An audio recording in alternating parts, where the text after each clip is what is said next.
Halo Bu Ina dan teman-teman, kali ini kelompok kami akan mempresentasikan tentang TikTok sebagai media. Di sini ada saya, Fernanda Dian, ada Monica Ratna, ada Ted Tistanovi, ada Mika Azaria, dan ada Maria Friday. Presentasi akan kami mulai. TikTok adalah aplikasi buatan perusahaan teknologi Cina, ByteDance Incorporated, yang resmi diluncurkan pada bulan September 2016.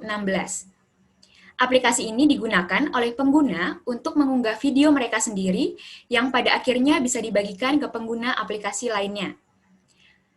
Pendirinya adalah Chang Imin, pria berasal dari Cina yang juga mendirikan ByteDance. Aplikasi ini adalah aplikasi musik yang digunakan dengan cara lip sync dengan durasi hanya berkisar 15-60 detik. Bukan hanya bisa digunakan sebagai video lip sync saja, TikTok sendiri memiliki efek-efek khusus yang bisa dipilih oleh penggunanya dan membuat video tersebut menjadi lebih menarik. Dengan begitu, pengguna bisa secara kreatif membuat video musik favorit mereka. Indonesia sendiri menjadi salah satu target dari ByteDance dalam memasarkan aplikasinya. Kemenkominfo secara gamblang memaparkan bahwa Indonesia merupakan pengguna internet terbesar nomor 6 di seluruh dunia. Hadirnya TikTok di Indonesia dimulai pada September 2017. Viv Gong sebagai Head of Marketing TikTok mengatakan bahwa Indonesia merupakan salah satu target utama dari TikTok. Bermodalkan statistik pengguna internet yang terus meningkat di Indonesia, Gong percaya aplikasinya bisa berkembang di negara Indonesia. Dan pada peluncurannya di Indonesia, TikTok mengundang 100 kreator untuk memperkenalkan aplikasinya. Selanjutnya ada kelebihan TikTok. Yang pertama, explore possibilities. TikTok sebagai salah satu media menunjukkan kemungkinan-kemungkinan yang dapat mereka eksplor dari para konten kreator. Hal tersebut menjadikan para konten kreator untuk dapat bisa menggali kreativitas dan juga keterampilannya di dalam mengekspresikannya di media TikTok. Yang kedua ada empower creators. Melalui TikTok, para user ataupun kreator diberdayakan untuk mengembangkan karir mereka. Hal ini dapat dibuktikan dengan berbagai program pemberdayaan TikTok seperti untuk berbuat kebaikan atau TikTok for Good yang diimplementasikan dalam berbagai hashtag seperti EduTalk, PetBFF, For Climate, Dance for Change, dan lain sebagainya. Yang kedua ada Connect People. Jadi, platform TikTok membantu menghubungkan semua orang di seluruh dunia menjadi bagian dari komunitas global yang saling terhubung satu sama lain. Salah satu cara yang digunakan agar mereka saling terhubung adalah melalui hashtag. Dan yang terakhir, TikTok sebagai salah satu media dapat digunakan untuk menghasilkan keuntungan. Aplikasi TikTok tidak hanya digunakan sebagai media hiburan saja, melainkan dapat digunakan sebagai tempat untuk menghasilkan keuntungan. Para konten kreator dapat menghasilkan keuntungan dengan kolaborasi melalui berbagai pihak seperti brand ataupun berbagai merek, yang nantinya akan dapat diperhitungkan melalui program aplikasi yang bernama Likigram. Likigram merupakan TikTok money calculator, sehingga para konten kreator dapat mengetahui berapa banyak uang yang ia peroleh.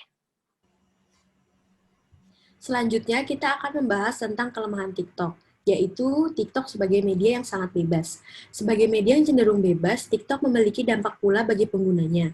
Seharusnya pengguna TikTok dikaji sebelum mereka menggunakan media tersebut. TikTok dapat dikatakan sebagai media yang cukup berbahaya karena di dalamnya terdapat komunitas atau grup yang berisikan orang-orang asing dengan rentang usia yang beragam. Dalam web resmi TikTok, informasi pengguna untuk mendaftar platform tidak memberlakukan dengan wajib pengisi tanggal lahir, padahal tanggal lahir dapat digunakan untuk melihat data pengguna dari segi usia. Akibatnya, banyak anak di bawah umur yang menggunakan TikTok untuk bergaya. Salah satu contohnya ada pada TikTok yang memperlihatkan dua anak kembar di bawah umur yang berjoget dan mendapatkan endorse produk yang tidak sesuai dengan umurnya. Di sini, peran orang tua juga sangat dibutuhkan untuk memperkenalkan media sosial pada anak. Bebasnya TikTok membuat konten yang ditawarkan juga beragam. Terkadang terdapat pula hiburan-hiburan yang terlalu berlebihan dan tidak pantas untuk dipertontonkan.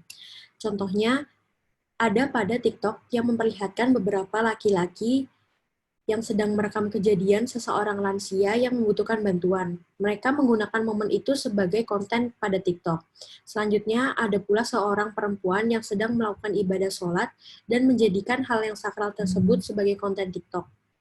Memang TikTok dapat mengasah kreativitas seseorang, namun terkadang membuat seseorang menjadi tidak dapat membedakan mana yang baik dan mana yang buruk. Kelemahannya ada pada hal-hal yang sudah dijelaskan tadi. Jadi, karena TikTok itu adalah platform yang bisa digunakan di seluruh dunia, maka orang akan dengan mudah terpengaruh khususnya oleh hal-hal yang negatif. Selanjutnya, kita akan membahas karakteristik TikTok sebagai media. Yang pertama, TikTok sebagai media memungkinkan orang untuk berpartisipasi. Maksudnya, berbagai macam lapisan masyarakat dapat menjadi konten kreator di TikTok. Siapapun dapat membuat video TikTok. Dan itu menghilangkan batasan-batasan antara media dan audiens. Yang kedua, adanya keterbukaan.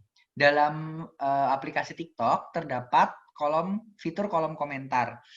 Di fitur tersebut memungkinkan seseorang dapat mengomentari sebuah konten atau mungkin menandai temannya untuk dapat melihat sebuah video.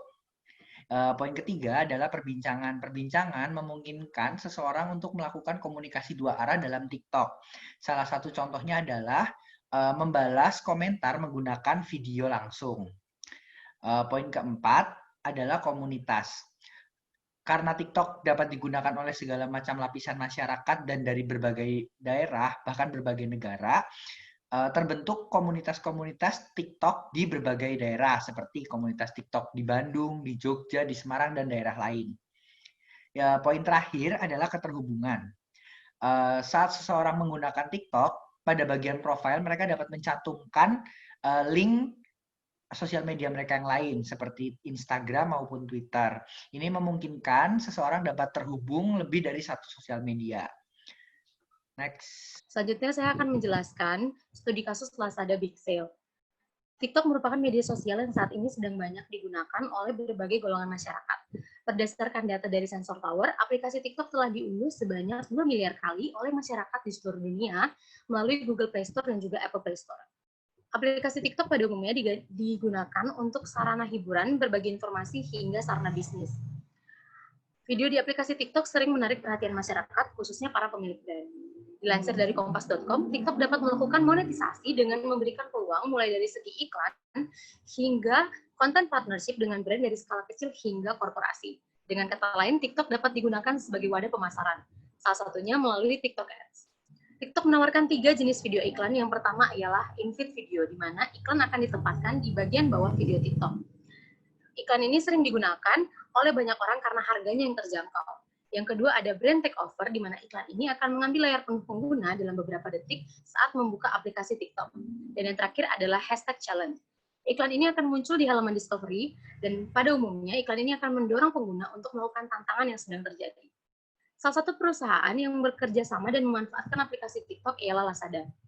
Lazada menggunakan media TikTok sebagai sarana pemasaran brand e-commerce milik mereka.